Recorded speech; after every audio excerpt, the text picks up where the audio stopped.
बलूचिस्तान में ट्रेन को हाईजैक हुए 24 घंटे से ज्यादा हो चुका है, लेकिन अब तक पाक सेना सभी बंधकों को नहीं छुड़ा पाई है। इस बीच बलूच लिबरेशन आर्मी यानी बीएलए ने पाक सरकार को नया अल्टीमेटम दिया है। बीएलए ने कहा है कि उनके पास अब भी 200 से ज्यादा बंधक हैं। पाकिस्तान की सरकार के पास 24 घंटे हैं।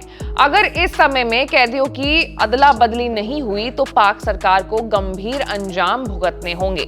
अल्टीमेटम में बीएलए ने कहा है कि बलूच लिबरेशन आर्मी के क्रांतिकारियों ने पिछले 24 घंटे में जाफर एक्सप्रेस और उनके बंधकों पर पूरा नियंत्रण बना रखा है। खुफिया एजेंट्स, पुलिस और अर्धसैनिक बल सहित 200 से ज्यादा सुरक्षा बल के जो कर्मी हैं वो बीएलए के कब्जे में हैं। ये लोग सीधे तौर पर स्टेट टेररिज्म, लोगों को जबरन गायब करने, हत्याओं और बलूचों की जमीन पर संसाधनों की लूट में शामिल रहे हैं। बीएलए ने कहा है कि जंग के अंतर्राष्ट्रीय कानूनों और मानव अधिकारों को ध्यान में रखते हुए बीएलए ने कैदियों की अदला बदली के लिए पाक सरकार को 48 घंटे का अल्टीमेटम दिया था, लेकिन सरकार की जिद, उदासीनता और टाल मटोल से साबित होता है कि वो अपने सुरक्षा कर्मियों को बचाना नहीं चाहते हैं। बीएलए ने अपने लेटर में यह भी लिखा है कि एक दिन बीत चुका है, पाकिस्तान की सरकार के पास अब सिर्फ 24 घंटे का समय है। अगर पाकिस्तान दिए गए अल्टीमेटम के अंदर कैदियों की अदला बदली पर आगे नहीं बढ़ता है तो सभी बंधकों को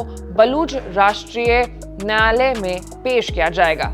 वहां उन पर अत्याचारों, कब्जे, नरसंहार, शोषण और युद्ध अपराधों के लिए मुकदमा चलाया जाएगा। मुकदमे के बारे में विस्तार में बताते हुए बीएलए ने कहा है कि बंधकों के खिलाफ जो केस चलेगा वो शीघ्र, निष्पक्ष और पारदर्शी होगा। दोषी पाए जाने पर अपराधियों को बलूच राष्ट्रीय कानूनों के मुताबिक दंडित किया जाएगा।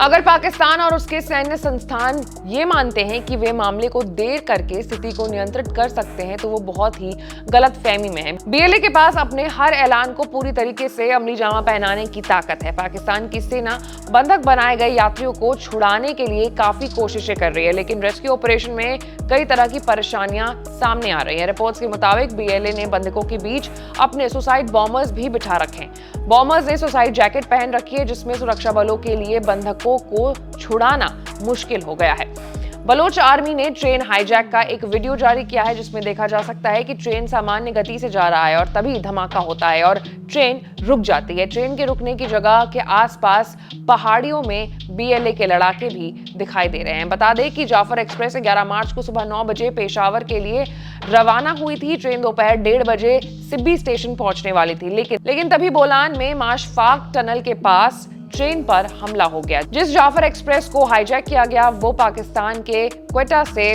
11 मार्च की सुबह करीब 9 बजे पेशावर के लिए रवाना हुई थी। इस ट्रेन को दोपहर 1:30 बजे सिब्बी पहुंचना था, लेकिन बोलान के माशफाक टनल में हमला हुआ। ट्रेन जहां से गुजर रही थी वो 6 पहाड़ी इलाके हैं, यहाँ सुरंगें 17 हैं और जिस कारण ट्रेन की रफ्तार धीमी करनी पड़ी, जिसका फायदा उठाकर बीएलए ने माशफाक के टनल नंबर 8 को उड़ा दिया। इससे ट्रेन बेपटरी हो गई और ट्रेन को हाईजैक कर लिया गया। तो कुल मिलाकर के बीएलए ने पाकिस्तान सरकार को 24 घंटे का फाइनल अल्टीमेटम दे दिया है। अब आगे जो भी होगा वो पाकिस्तान सरकार पर डिपेंड करता है। ऐसे तमाम बड़े खबरों से अपडेटेड रहने के लिए आपको हमारे चैनल को लाइक, सब्सक्राइब और शेयर करना होगा।